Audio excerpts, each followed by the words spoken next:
Good evening, welcome to Business Wrap, one show wherein we bring you the comprehensive details of the economic front, not just in India but across the globe. Moving on to the details of the headline stories. First and foremost, the Prime Minister Narendra Modi has called for increasing productivity and ensuring quality in agriculture.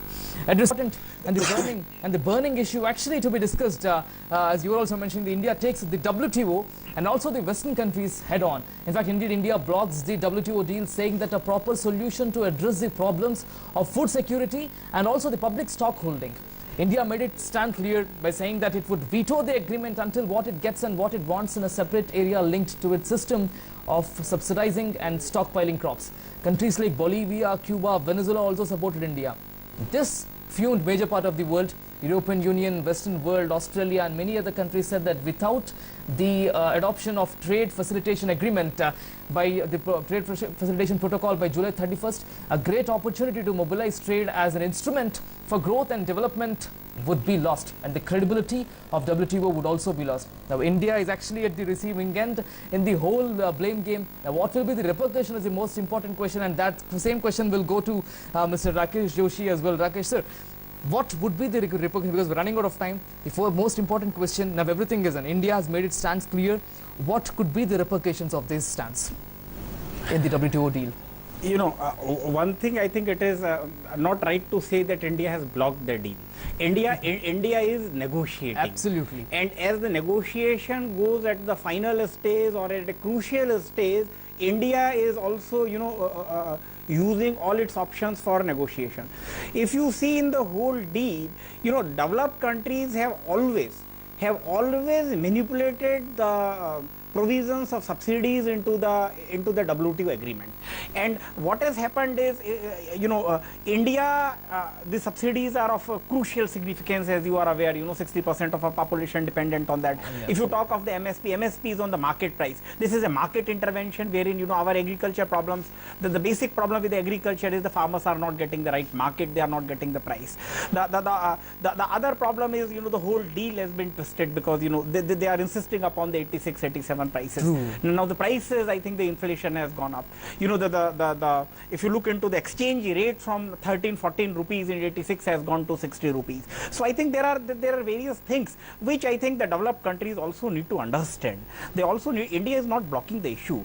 If you see India, this accounts for about 13-14% of the GDP agriculture contributes in India. In United States it is only 1%. Agriculture contribute only 1%. Despite United States account for 20% share in the cereal in the world. India accounts only for 10%. I think one thing which developed countries need to understand is India's trade subsidies are not trade distorting. This is basically to feed its poor population. Absolutely. India's total subsidy, food subsidy that it gives to consumer at most can go to $20 billion US. And this $20 billion US will help 820 million people in this country. Whereas you look into the US subsidies, the calculations say that 120 billion to 156 billion US of subsidy that the United States gives. US also gives subsidy even to the poor consumers. The subsidy in the EU and Europe are much more hidden than India. If you go to the real product, the cost of production in India and China is much lower. Indian cost of production for grains is much lower than United States and EU. Even milk, India is the lowest cost producer of the milk in the world.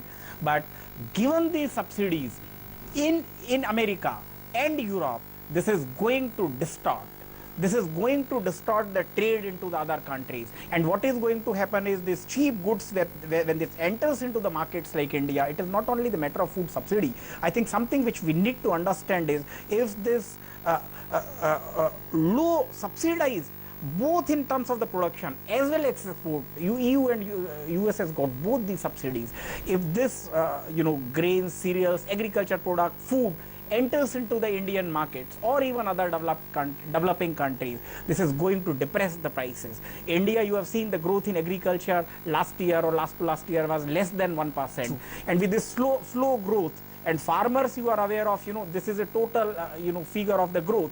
India, the price fluctuation you have seen in the onions and tomatoes from 10 rupees, it goes to 80 rupees. Now, I think we have a lot of internal problems to deal with, but at the same time, if the imported, subsidized grains, cereals and food products entered into Indian market, it would be devastating for the Indian agriculture. India, where 60% of the population that lives on agriculture, whose livelihood is in America, it is only 5%, 3 to 5% of the population. So for them and us, it is different.